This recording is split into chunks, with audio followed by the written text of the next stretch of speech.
He didn't just betray her. He waited until her body was torn from childbirth, until she could barely stand, until she came home from the hospital holding their newborn in her arms. Then he emptied their savings and blocked her access to everything. That afternoon, in a quiet suburban home, Elena Pierce tried to buy simple postpartum medicine. Her card was declined, then declined again. In front of strangers, in front of her best friend.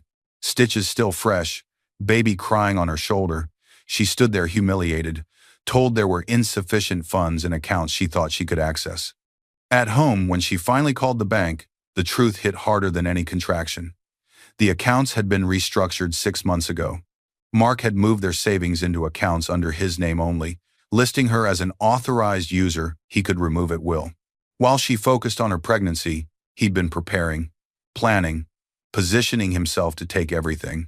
Primary account holder: Mark Hamilton Savings Transfer, $148,700 to external account investment transfer, $62,000 to external account authorized user, Elena Pierce.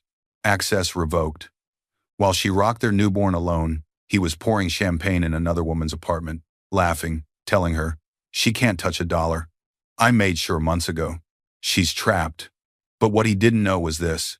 3 weeks earlier, before Elena went into labor, a letter had arrived from her late father's attorney. She'd been too overwhelmed with final pregnancy appointments to open it. Inside that envelope was paperwork for a trust that had been maturing for over a year. A trust her father established before his death, with one instruction: don't tell her until she truly needs it.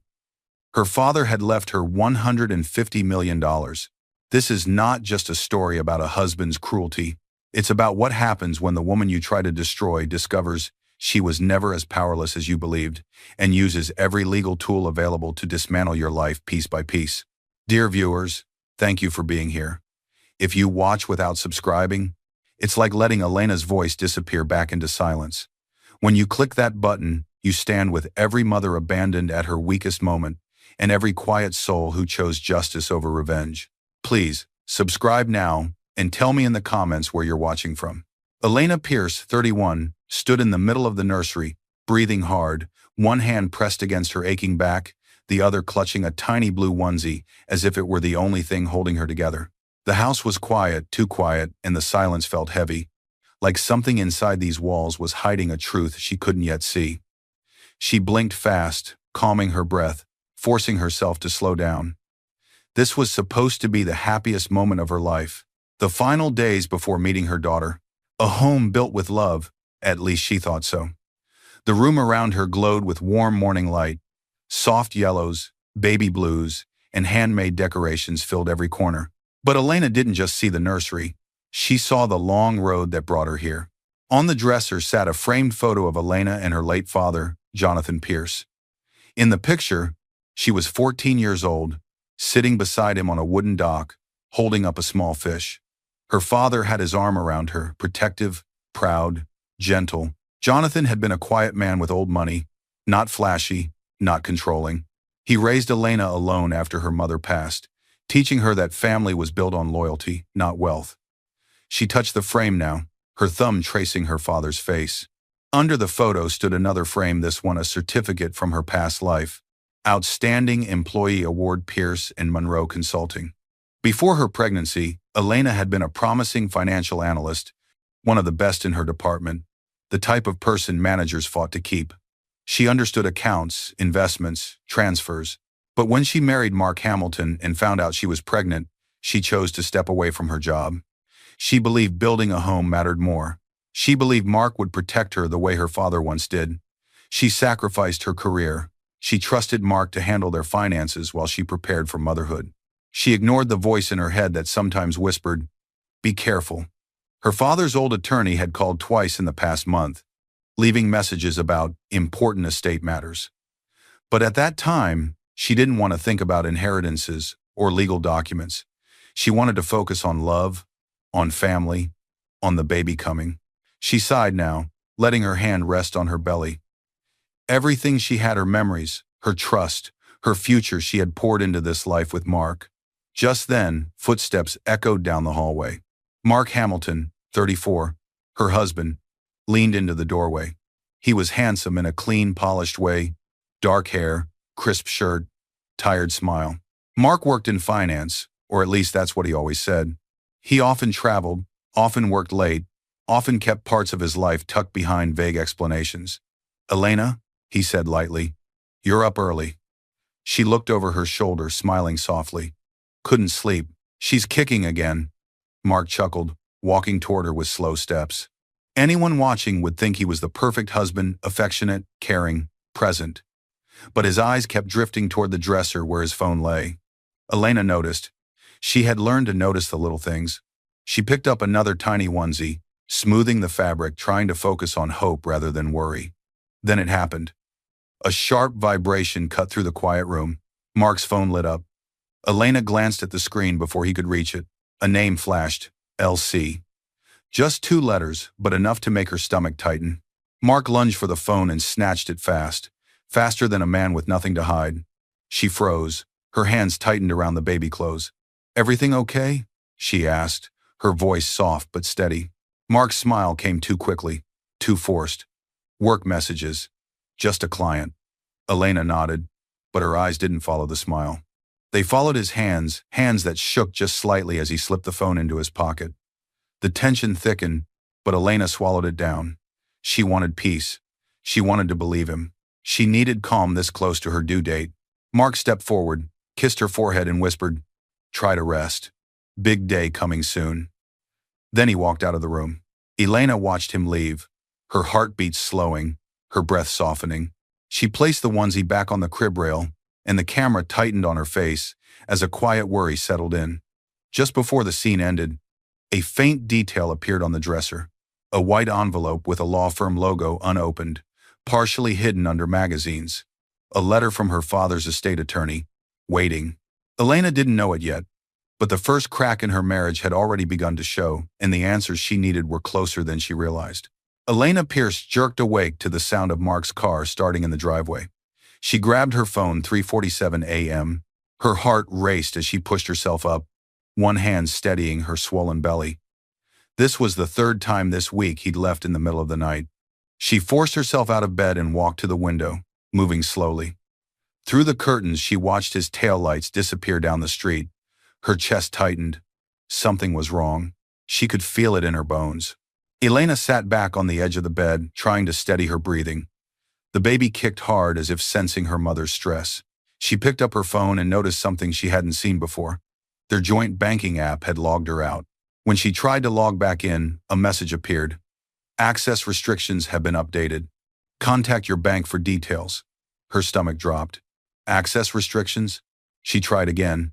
Same message. A cold feeling crept up her spine. This wasn't a technical glitch. Someone had changed something. She wanted to call Mark, but something stopped her.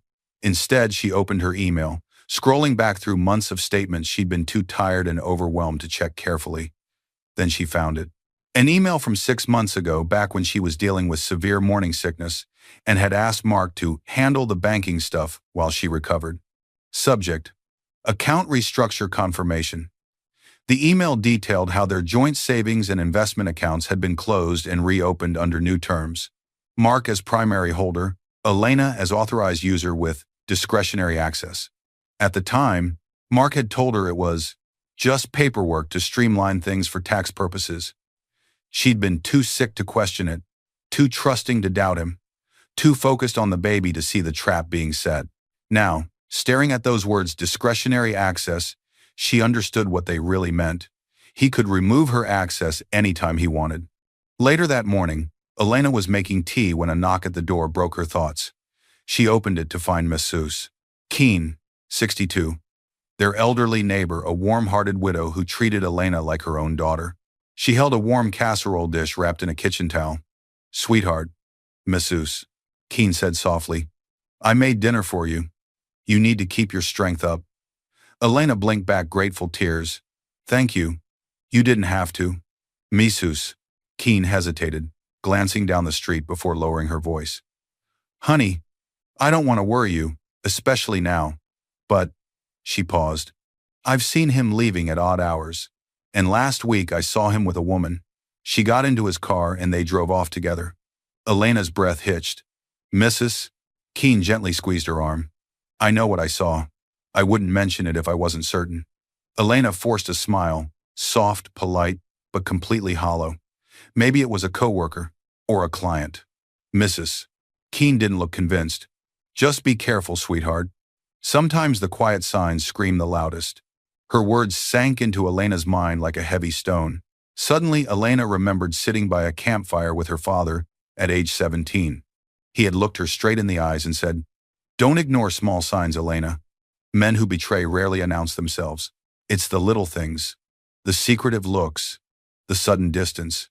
Your mother knew something was wrong with her health for months before she told me. She said she ignored the small signs. Don't make that mistake in life, not with your health, not with people you trust." At the time, she brushed it off as one of his overly cautious warnings. Now those words felt like thunder. She pressed a hand to her belly, whispering, "I want to trust him. I need to trust him."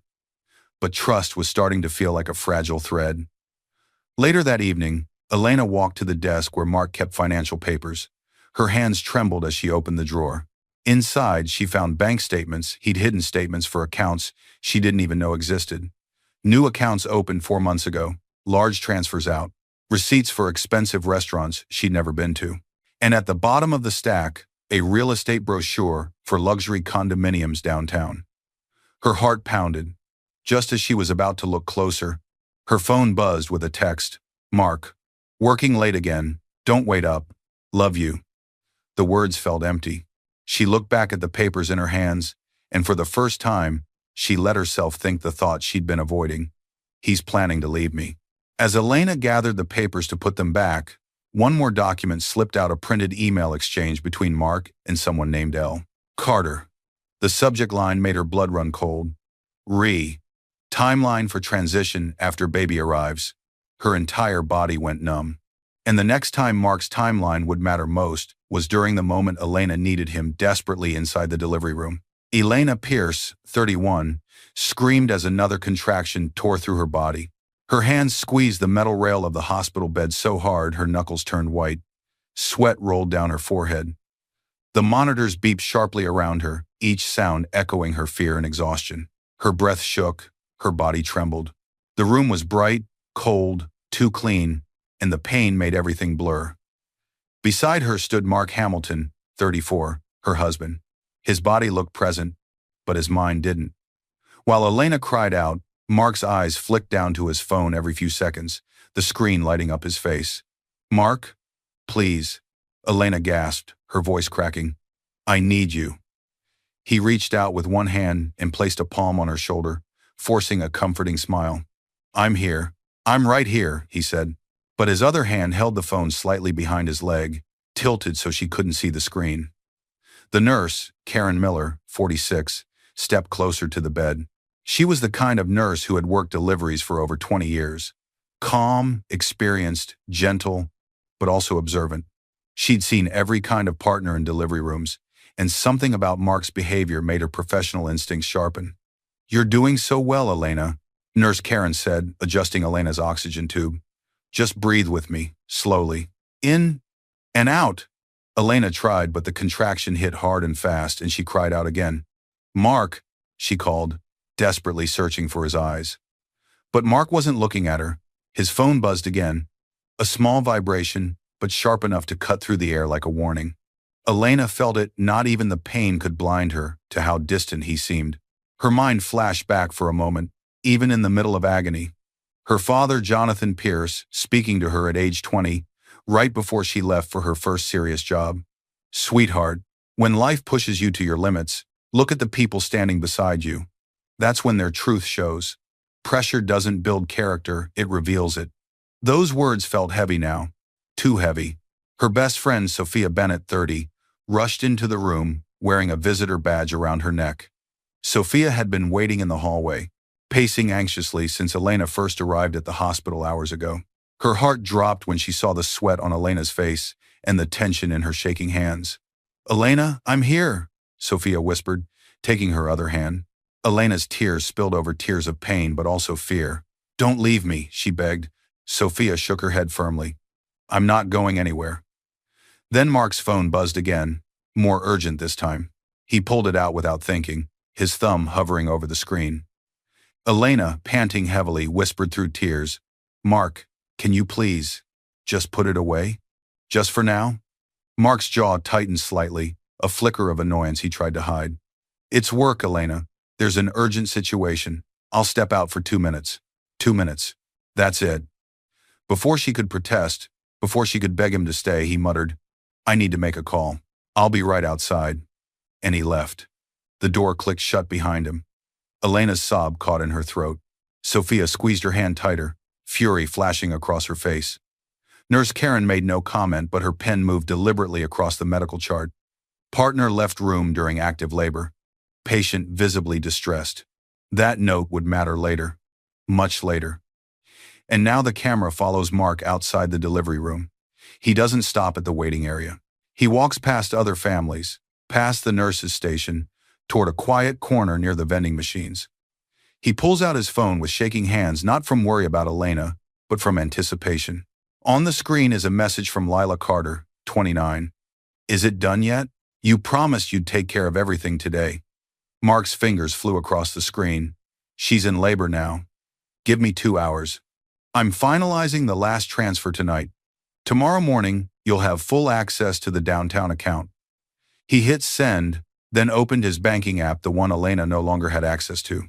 He navigated to their savings account and initiated the last major transfer. $62,000 to an external account under Lila's name. Processing. "Please confirm."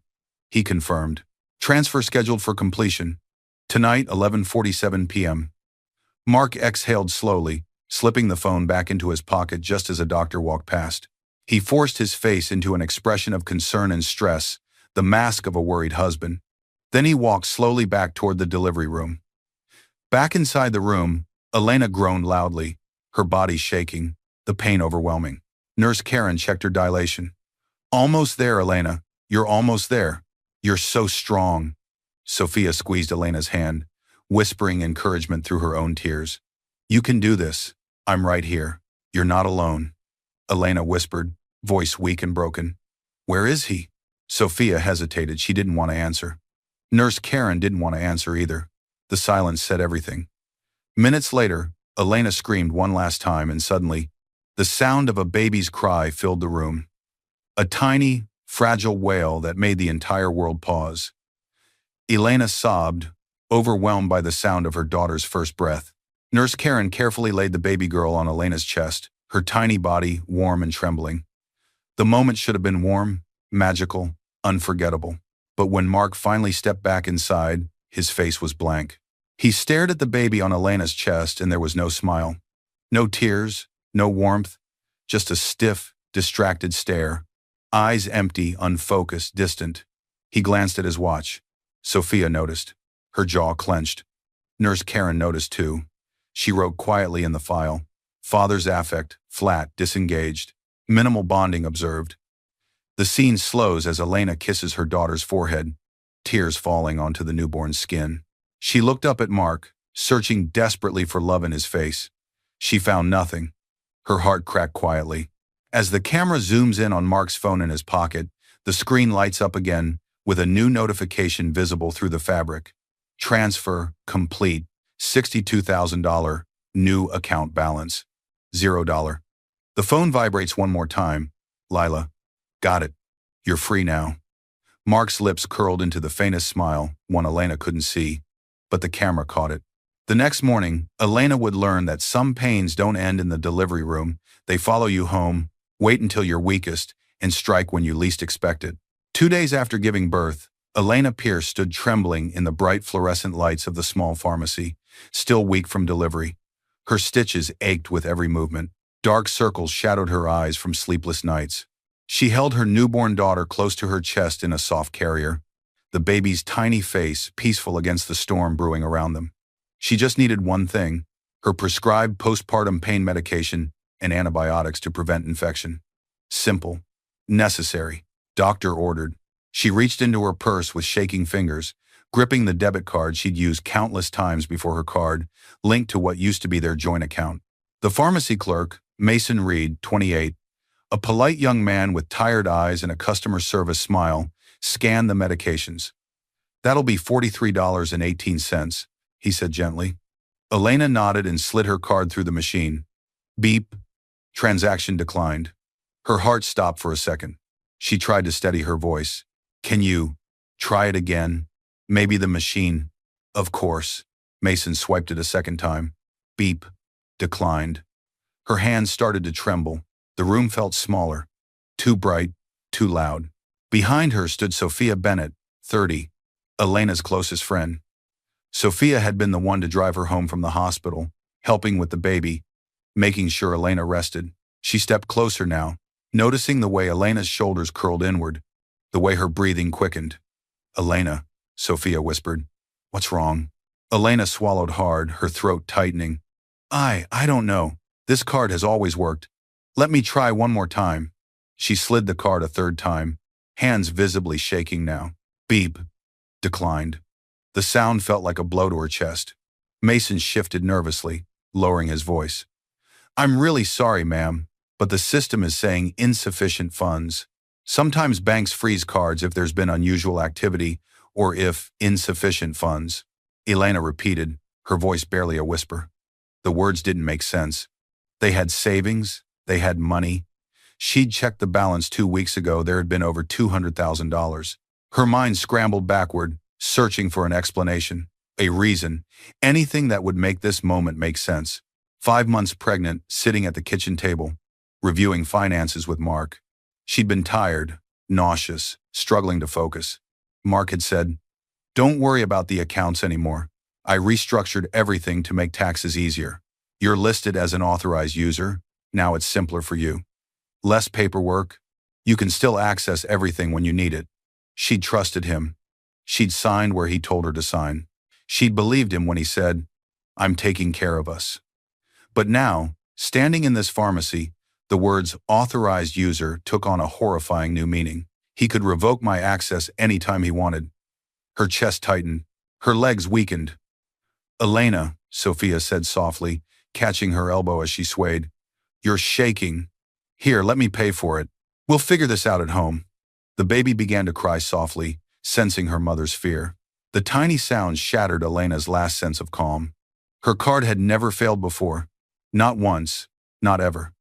She had always been careful with money. Her background in financial analysis had taught her that, unless something was very, very wrong, unless Mark had done something. Her breath grew shallow. Sophia, I think something's wrong, she whispered, her voice breaking. Sophia placed a steady hand on her shoulder, her own face tight with concern. Let me pay for this right now. Then we're going straight home, and you're checking your accounts. All of them. Elena nodded weakly, tears threatening to spill. Mason quietly accepted Sophia's card, processed the payment, and handed over the medications in a small white bag. His expression was sympathetic but professionally neutral. He'd seen financial troubles play out in this pharmacy before. As they walked toward the exit, Elena clutched her baby tighter, fear crawling up her spine like ice water. Mark had been distant. He'd left during labor. He'd been texting someone constantly. And now this. No, he wouldn't. He couldn't. But deep down, a voice she'd been ignoring for weeks whispered, yes, he would. As they stepped outside into the harsh afternoon sunlight, Elena's phone buzzed. A text from the bank. Account alert. Your authorized user access has been revoked as of 12:01 a.m. today. For questions, contact the primary account holder. Elena stopped walking. Sophia read the message over her shoulder and gasped. He locked you out? Sophia whispered, horrified. Elena, he locked you out. Elena stared at the message, the words blurring through tears. Primary account holder, Mark. He planned this. When Elena finally opened her laptop at home and saw the full truth, she would discover that betrayal wasn't just about stolen money, it was about stolen futures, broken promises, and a plan set in motion long before she ever went into labor. Elena burst through the front door of her home, Sophia right behind her. The baby cried loudly in the carrier, the sound sharp and desperate. Elena's entire body shook not just from physical exhaustion, but from the terrible knowing that was building in her chest. Sit down, Sophia urged, guiding her to the couch. Open the banking app now. We need to see exactly what happened.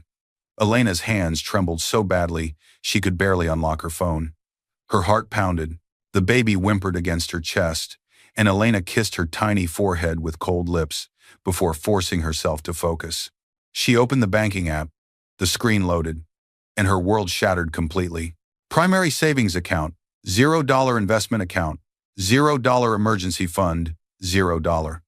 Elena stared, not breathing, not blinking. Her thumb scrolled down through the transaction history with mechanical precision, the training from her old analyst job kicking in even through shock. What she found made her stomach drop. 6 days ago, transferred to external account L.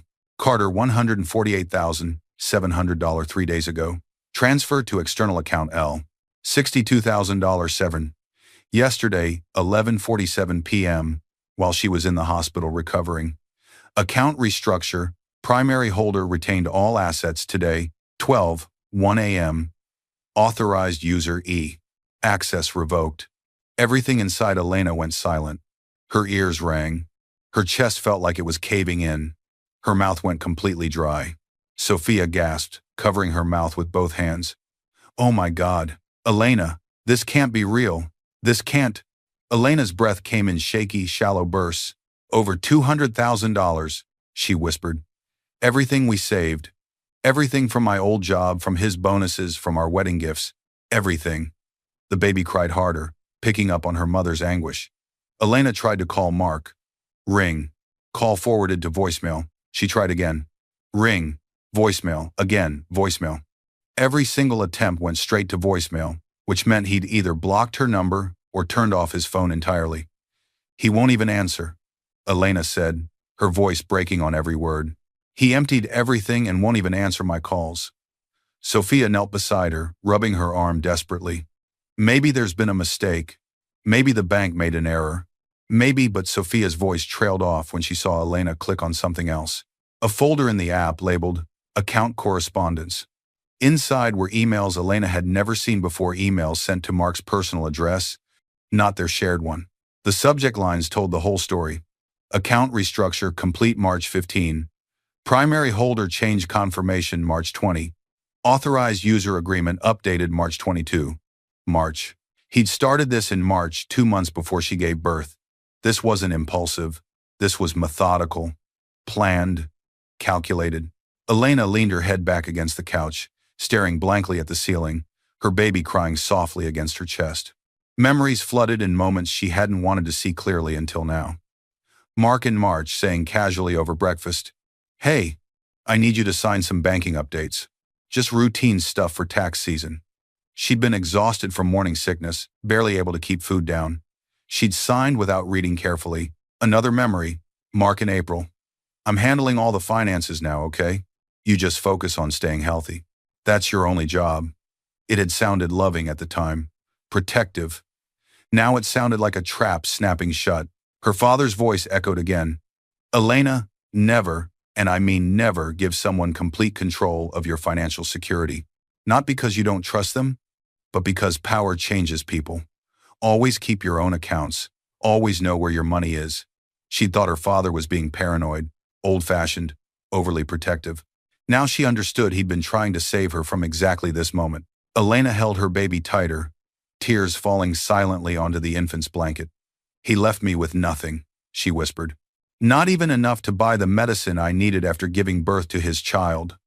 Sophia pressed her forehead against Elena's shoulder, her own voice thick with fury and grief. "You're not alone. We'll fight this. I promise you, we will fight this." But Elena felt something else rising inside her. Not anger yet, not rage, just a deep, cold understanding. He never planned to stay. This was always his endgame.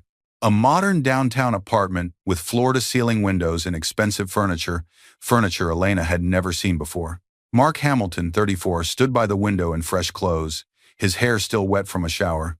He looked relaxed, rested, unburdened. Lila Carter, 29, emerged from the bedroom wearing one of his shirts. She was attractive, confident, and completely unaware of the devastation her relationship had caused. She wrapped her arms around Mark from behind. "So it's really done?" she asked, her voice light and excited. "She can't access anything?" Mark smiled, not a guilty smile, not a conflicted smile, a satisfied smile. "It's done. She's got nothing. No access, no cards, no way to fight back. He turned to face Lila. I made sure of it months ago. She signed everything without even reading it. Lila laughed softly. What's she going to do? She just had a baby. She hasn't worked in months. She's completely dependent. Mark poured 2 glasses of wine, handing one to Lila. Exactly. By the time she figures out how to even hire a lawyer, we'll be long gone. I already put the deposit down on the condo in Miami. He raised his glass. To freedom. Lila clinked her glass against his. To us. Neither of them noticed the neighbor across the hall, an older woman who'd seen Lila coming and going for months, who'd made careful note of dates and times, who'd taken photos of Mark's car, parked overnight in the building's garage. Evidence was already building. Mark just didn't know it yet. Back at Elena's home, Sophia was helping her calm the baby when Elena's phone buzzed again. Not a text from Mark. A notification from the post office. Certified mail delivery attempted signature required. Sender, Huang and Associates, Estate Law. Elena's breath caught. What is it? Sophia asked. Elena stared at the notification. It's from my father's attorney. He's been trying to reach me for weeks. Her hands trembled as she stood, sudden realization flooding through her. Sophia, she whispered. My father, before he died. He told me he'd made arrangements. I never knew what he meant. Sophia's eyes widened. You need to get that letter. Now. Elena looked down at her sleeping daughter, then back at her phone. Whatever was in that envelope might be the only lifeline she had left. By the next morning, Elena would discover that her father's love had reached across death itself, and the betrayal Mark thought would destroy her would become the catalyst for something he never saw coming. The morning after the pharmacy incident, Elena sat on her couch, staring at a white envelope that had been sitting on her dresser for weeks. The one with the law firm logo she'd been too exhausted and overwhelmed to open. Estate of Jonathan Pierce Huang and Associates. Her father's name made her throat tighten every time she looked at it. She'd received it 3 weeks ago, right before her final prenatal appointments. She'd thought, I'll open it after the baby comes, when I have time to deal with estate paperwork. Now, with $0 in her accounts and no way to survive, she had no choice. But before she could open it, her phone rang. Unknown number. She answered. Hello? Miss Pierce. This is Thomas Gray from Priority Courier Services. We have an urgent certified delivery from Huang and Associates that requires your signature. We've attempted delivery 3 times over the past month. Are you available today? Elena's heart raced. Another letter? Yes. Come now, please. 20 minutes later, Courier Thomas Gray, 42, stood on her porch with a second, thicker envelope, this one marked in red. Urgent. Time-sensitive estate matter. Immediate action required. Ma'am, the sender indicated this was critical.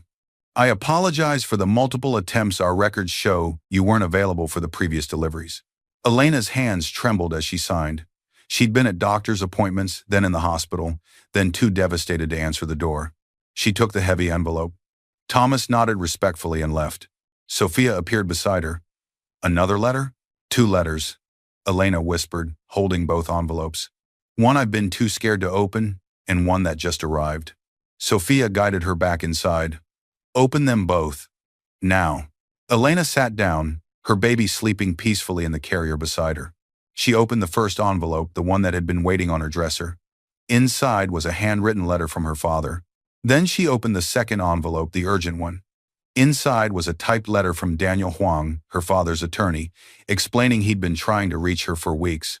Miss Pierce, the letter began, I've been monitoring your situation as your father instructed. I have urgent information about your father's estate that you need to know immediately. Please call me the moment you receive this. Elena sat on the couch, cradling her daughter with one arm, while Sophia sat close beside her. Her fingers traced the seal, her father's initials embossed in gold. A memory rose, so vivid it felt like he was in the room. Jonathan Pierce in the hospital, 3 days before he passed, his hand gripping hers weakly. Elena, listen carefully. I've set up protections for you. Dad, don't talk like that. You're going to be fine.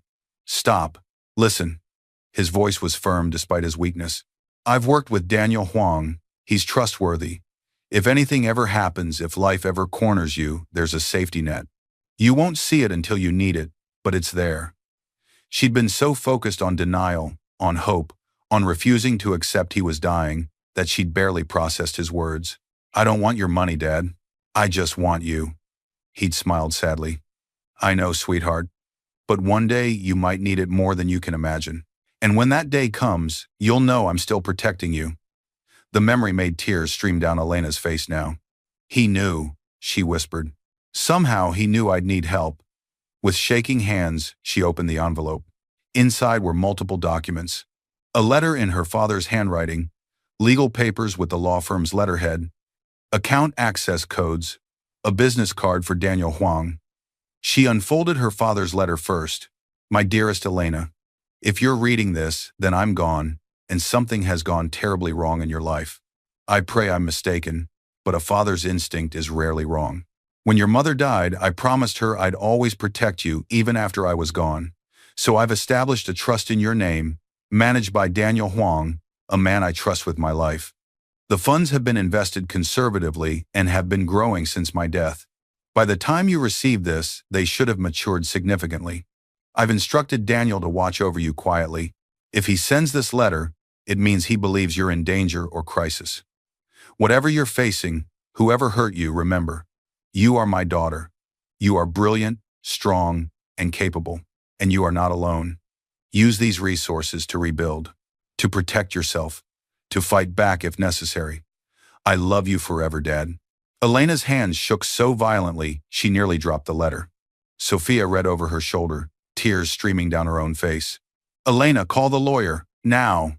With trembling fingers, Elena dialed the number on Daniel Huang's card. The phone rang twice. "Huang and Associates, Daniel Huang speaking."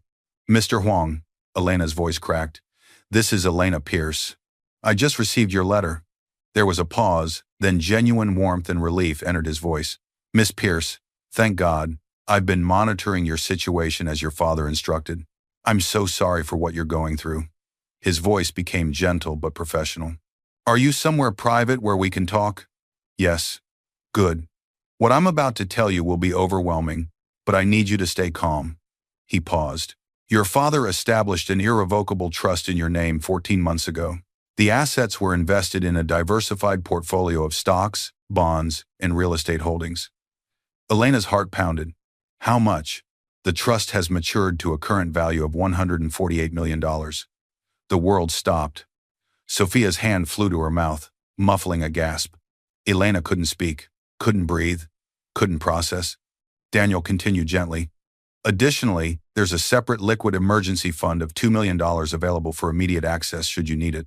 Your father wanted to ensure that if you ever faced a crisis, you'd have resources immediately available." 148. Elena couldn't finish the sentence. $1 million. "Yes, ma'am. You are the sole beneficiary.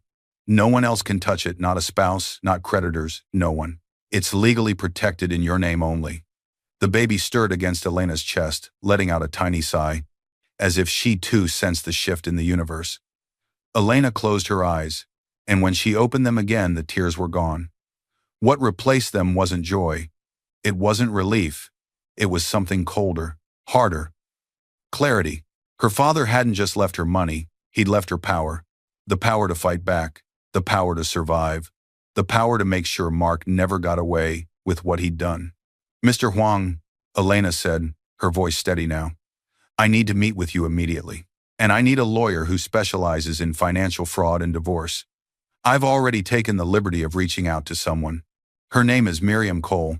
She's one of the best family law attorneys in the state, and she's handled cases exactly like yours. How soon can we meet? I can have everything arranged for tomorrow morning, 9 a.m., and Miss Pierce," his voice softened, "your father would be very proud of you right now." Fresh tears threatened, but Elena swallowed them down. "Thank you, Mr. Huang." She ended the call and sat in silence. Sophia threw her arms around her, crying openly now. "Elena, oh my God, you're going to be okay. You're going to be more than okay." But Elena wasn't thinking about being okay. She was thinking about justice. As Sophia hugged her, Elena's gaze drifted to the window, and her breath caught. Standing across the street by the mailbox was Mrs. Keene, 62, their elderly neighbor. Mrs. Keene was staring at Elena's house with a worried, conflicted expression, clutching what looked like a small notebook. When she noticed Elena looking, she hesitated, then slowly lifted her hand in a small wave. She'd seen something. Something important. And tomorrow, Elena would find out exactly what it was. By morning, Elena would walk into that law office not as a victim, but as a woman armed with evidence, resources, and a plan Mark Hamilton never saw coming. Elena Pierce pushed through the glass doors of Huang & Associates at exactly 9 a.m., her newborn strapped securely in a carrier against her chest. She wore clean clothes, her hair was pulled back, and despite the exhaustion shadowing her eyes, she walked with purpose. She didn't look broken anymore. She looked ready. The receptionist directed her to a large conference room where 3 people waited. Daniel Huang, 45, the estate attorney, stood when she entered. Gray suit, kind eyes behind wire-rimmed glasses, the bearing of someone who'd spent decades protecting people's legacies. Beside him sat Miriam Cole, 38, sharp-featured with intelligent eyes and an air of absolute confidence. She wore a tailored black suit and held a leather portfolio.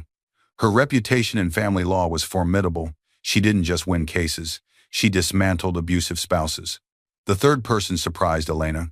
Victor Greer, 52, stood near the window, tall, calm, with the observant stillness of someone trained in investigation. Former police detective, now a private investigator. Miss Pierce, Daniel said warmly, please sit. This is Miriam Cole, and this is Victor Greer. Elena lowered herself into the chair carefully, adjusting her sleeping baby. Miriam spoke first, her voice gentle but direct. Elena, I've reviewed the initial information Daniel provided. What your husband did isn't just morally reprehensible, it's legally actionable. We're looking at financial abuse, fraudulent transfer of marital assets, and potentially even criminal charges. Elena nodded, her jaw set. Tell me what we need to do. Victor stepped forward. Your father hired me 3 years ago not to spy on you, but to be available if you ever needed help. When he became ill, he asked me to keep a discreet watch, just in case. Elena's eyes widened. You've been watching? From a distance, your father was concerned about Mark from the beginning. He never said why, just that something felt off. Victor opened a thick folder and spread its contents across the conference table. When Daniel informed me about your situation 2 days ago, I accelerated my investigation. The evidence. First, surveillance photos of Mark entering and leaving a downtown apartment building. The timestamps showed overnight stays going back 4 months. Second, financial records Victor had obtained through legal channels showing Mark opening new accounts, transferring money systematically over the past 8 weeks. Third, screenshots of text messages between Mark and Lila Carter, obtained from Lila's cloud backup after Victor identified her. The messages were damning. Once the baby's born, I'm done. She'll be too overwhelmed to fight. Moved another $60,000 today. She hasn't noticed. After delivery, I'll block everything. Give it 2 weeks, then we're gone. Fourth, photos of Mark and Lila at a real estate office 1 week before Elena went into labor, signing paperwork for a property in Miami. Fifth, bank statements showing Mark had been siphoning money from their accounts in small increments for 6 months before making the large transfers. Each piece of evidence was another knife in Elena's heart, but also another weapon in her arsenal. Miriam watched Elena's face carefully. Are you all right? Elena's voice was steady. Keep going. Most damaging. Victor slid across a printed record of Mark's phone activity during Elena's labor. He made 7 calls to Lila Carter during the hours you were in active labor. The longest was 14 minutes. He was coordinating the final transfers while you were giving birth to his child. The room fell silent. Elena looked down at her sleeping daughter, then back up at the evidence. What else? Daniel pulled out another document. This morning, I filed a motion to freeze all accounts in Mark's name pending investigation. The judge granted it based on the evidence of fraudulent asset transfer. It's already done? Elena's eyes widened. As of 8 a.m. this morning, Miriam confirmed. He can't access any accounts.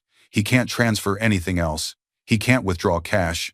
Everything is locked, Victor added. I also contacted your neighbor, Mrs. Keene. She's agreed to provide a witness statement. She documented dates and times of Mark's suspicious behavior, including seeing him with another woman multiple times. Elena took a shaky breath. So what happens now? Miriam leaned forward.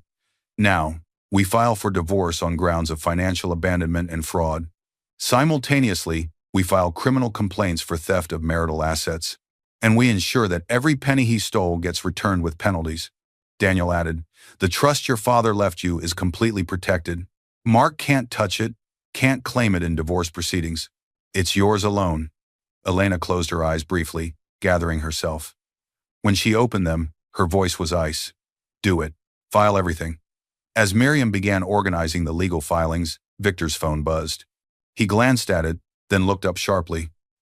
Mark just tried to withdraw cash from an ATM. Everyone turned to him. The transaction was declined. And according to the bank's security protocols, Victor's expression was grim. He's now locked out of the building's ATM vestibule. Bank security has been notified. Miriam smiled coldly. It's starting. Elena stared at the evidence spread across the table. Evidence of betrayal, but also evidence of her father's love, reaching across death to save her. Good, she whispered. Within hours, Mark would discover that the life he'd stolen wasn't his to take, and the woman he'd tried to destroy had become the architect of his downfall. That same afternoon, Mark Hamilton stood inside the marble lobby of First National Bank, his phone pressed against his ear, his voice rising with each word. What do you mean my accounts are frozen? I'm the primary account holder.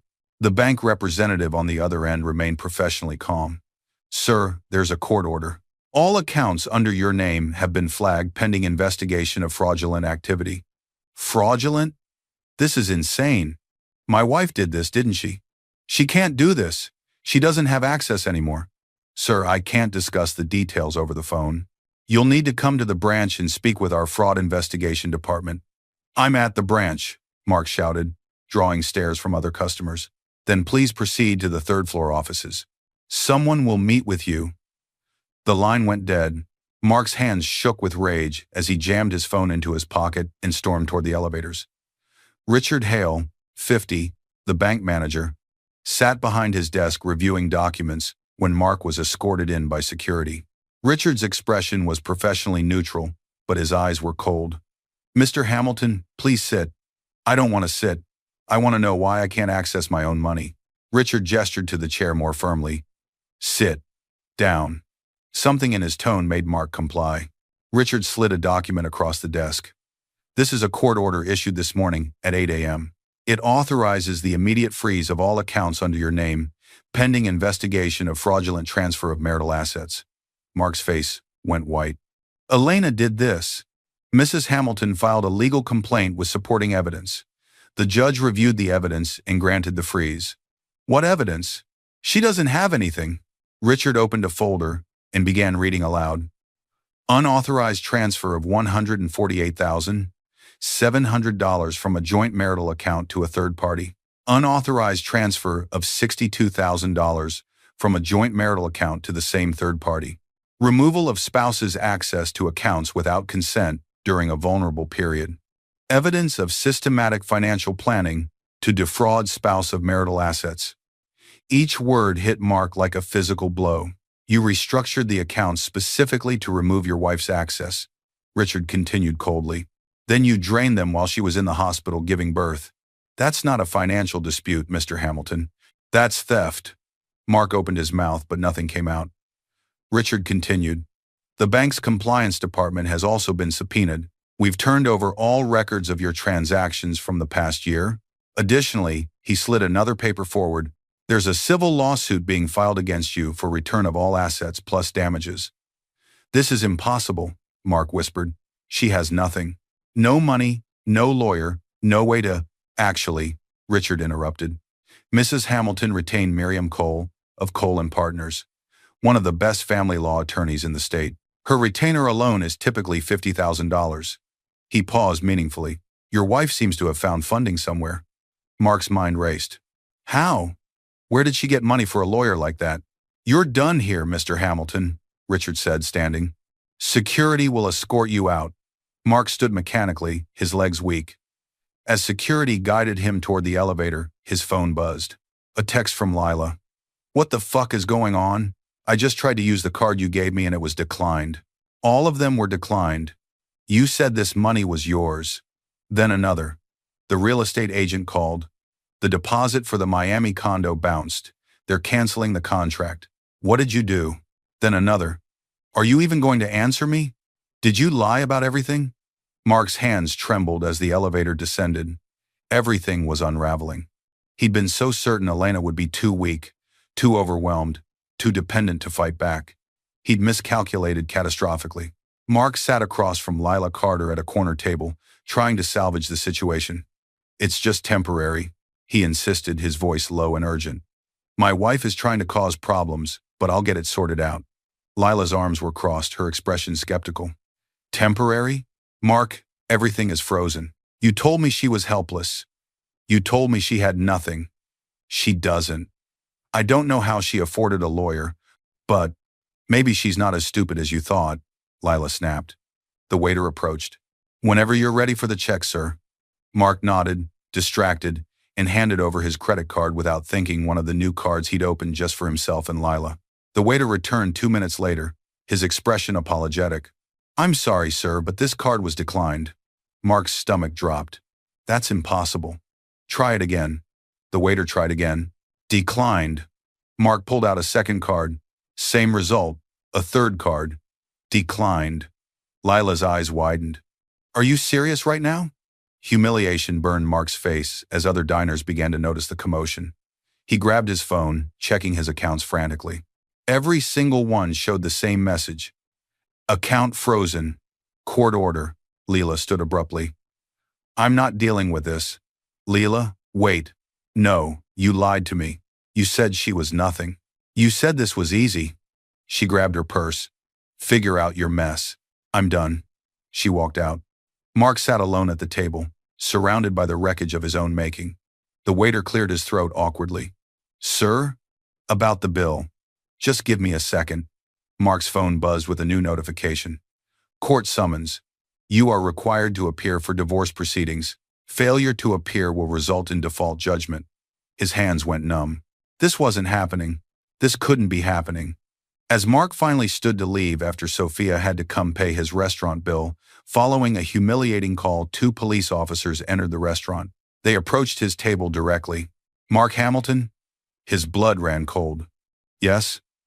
We need you to come with us for questioning regarding allegations of financial fraud and theft of marital assets. The entire restaurant fell silent. Every eye turned toward him. Mark's face drained of all color. You can't be serious. The officer's expression was stone. We're very serious, sir. You can come voluntarily, or we can do this differently. Mark's world collapsed around him. And the next time Mark faced Elena, it wouldn't be in their home or a bank. It would be in a courtroom packed with witnesses, with evidence, and with a judge who had zero tolerance for men who abandoned their wives at their weakest moment. 1 week later, the courthouse was packed. Courtroom 7, Family Law Division. Mark Hamilton sat at the defendant's table in handcuffs, flanked by a public defender he'd been assigned after his assets were frozen. His expensive suit was wrinkled, his hair uncombed, his eyes bloodshot. The man who'd once exuded confidence now looked hollowed out. The gallery was full. Mrs. Keene, 62, sat in the front row, her small notebook clutched in her hands, the same notebook where she'd documented every suspicious thing she'd witnessed over the past months. Sophia Bennett, 30, sat beside her, arms crossed, jaw set, radiating protective fury. Even Lila Carter, 29, was there, subpoenaed as a witness. She sat in the back, arms crossed, her expression a mixture of anger and humiliation. She'd already been interviewed by investigators and had realized too late that Mark had used her as much as he'd used Elena. At the front stood Judge Rafael Ramirez, 58, known for his no-nonsense approach to financial abuse cases. He'd seen too many vulnerable spouses destroyed by calculated cruelty. Elena Pierce entered last. She walked in calmly, her 3-week-old daughter sleeping peacefully against her chest in a carrier. She wore simple but professional clothing. Her face was composed, her shoulders straight. She sat beside her attorneys, Daniel Huang and Miriam Cole, and for the first time since Mark had seen her at the hospital, their eyes met. His were pleading, desperate. Hers were ice. Judge Ramirez opened the proceedings. We're here for the dissolution of marriage between Elena Pierce and Mark Hamilton, with concurrent civil and criminal complaints regarding financial fraud and theft of marital assets. He looked directly at Mark. Mr. Hamilton, You stand accused of systematically defrauding your wife of over $200,000 in marital assets while she was pregnant and immediately following childbirth. How do you plead? Mark's public defender stood. Your Honor, my client pleads not guilty. He maintains that, save it, Judge Ramirez interrupted. I've reviewed the evidence submitted. Let's proceed. The evidence phase. Miriam Cole stood, commanding the room. Your Honor, we'll demonstrate that Mr. Hamilton's actions were not impulsive but calculated a months-long scheme to systematically steal marital assets and abandon his wife and newborn child. She approached the evidence table, where everything was laid out on display boards for the court to see. First, bank statements projected onto screens, showing the unauthorized transfers. $148,700 transferred to Lila Carter on May 3rd, 4 days before Mrs. Hamilton went into labor. $62,000 transferred to Lila Carter on May 6th, the day before Mrs. Hamilton gave birth. Complete removal of Mrs. Hamilton's account access on May 7th, while she was in the hospital recovering from childbirth. Gasps rippled through the courtroom. Second, text message screenshots between Mark and Lila, displayed for everyone to see. Once the baby's born, I'm done. She'll be too overwhelmed to fight. She doesn't even check the accounts anymore. This is easy. After delivery, I'm blocking everything. 2 weeks later, we leave. Someone in the gallery whispered, "Oh my God."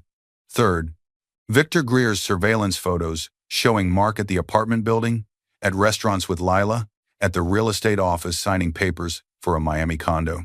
Fourth, phone records from the hospital showing Mark made 7 calls to Lila during Elena's labor, including one 14-minute call made while Elena was in active labor. The courtroom fell deadly silent. Judge Ramirez's expression darkened. Fifth, Mrs. Keene was called to the stand. She testified in a clear, steady voice. I saw Mr. Hamilton with another woman on multiple occasions. I documented the dates and times. I saw him loading boxes into her car. I saw him leave at odd hours. I knew something was wrong, but I didn't realize how bad it was until Elena came home from the hospital, and I saw how devastated she was. Finally, the hospital records were submitted, including Nurse Karen's notes. Father absent during active labor. Left room during peak contractions. Minimal engagement with infant after birth. Affect, flat, disengaged.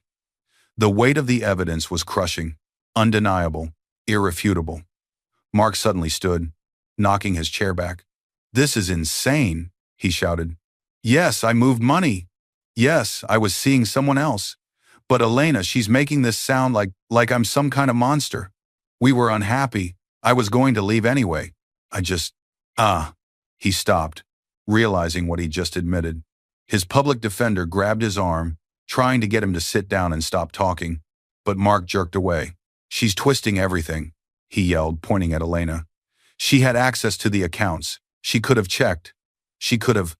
Mr. Hamilton, Judge Ramirez's voice cut through like steel. You removed her access while she was in a hospital bed. You transferred marital assets to your mistress. You blocked your wife's credit cards when she was recovering from childbirth. You planned this for months. Mark's face crumpled. Elena, please tell them I'm not. Sit down. The judge's voice was absolute. Security guards moved closer. Mark collapsed into his chair, his head in his hands. Judge Ramirez reviewed the documents one final time, then looked up. I've presided over family law for 23 years. This is among the most egregious cases of financial abuse and calculated cruelty I've encountered. He stamped the first document. The divorce is granted, effective immediately. Full custody of the minor child is awarded to Elena Pierce. He stamped the second document. All marital assets are to be returned to Mrs. Pierce, plus statutory damages for fraud in the amount of $100,000. He stamped the third document. Additionally, I'm recommending criminal charges for theft and financial exploitation of a vulnerable person. Mr. Hamilton, you're remanded to custody pending further proceedings. The gavel came down with finality. Mark screamed as security guards moved toward him. No, you can't do this. Elena, please. Tell them I made a mistake. Please. Elena didn't move, didn't speak, didn't even look at him. Her silence was more devastating than any words could have been. As the guards put Mark in restraints, Lila Carter stood from the back row and walked out without looking back. She wanted nothing to do with the wreckage anymore. As Mark was led toward the holding area, still screaming Elena's name, Judge Ramirez motioned for Elena to approach the bench. Mrs. Pierce, there's one more matter to address. It's come to my attention through your attorney that you've recently come into significant assets from your late father's estate. Elena nodded, her heart pounding. Given the circumstances, and given that Mr. Hamilton attempted to leave you destitute, I'm awarding you exclusive possession of the marital home and all its contents. He has 48 hours to retrieve personal belongings under police escort. After that, he is not to come within 500 feet of you or your daughter. Thank you, Your Honor.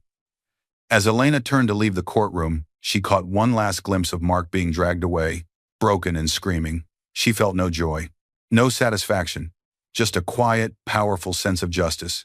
But outside the courtroom, one final confrontation awaited, one that would test whether Elena's strength came from revenge or from something deeper. Elena pushed through the courthouse doors into the bright afternoon sunlight, her baby secure against her chest. She'd expected to feel relief, maybe even triumph. Instead, she felt exhausted, empty, ready to finally move forward. Behind her, she heard rapid footsteps. Elena! Elena! She turned to see Mark breaking away from his police escort in the hallway, desperation written across his face. The guards grabbed him immediately, but he fought against them just long enough to shout, "Please, I'm sorry. I made a terrible mistake. Don't let them take me away from my daughter. Please." The courthouse entrance fell silent as people stopped to watch. Elena stood perfectly still, her hand instinctively protective over her baby's head. Mark's voice cracked, raw and panicked. "I know I hurt you. I know I did everything wrong, but please, Elena, I'm begging you.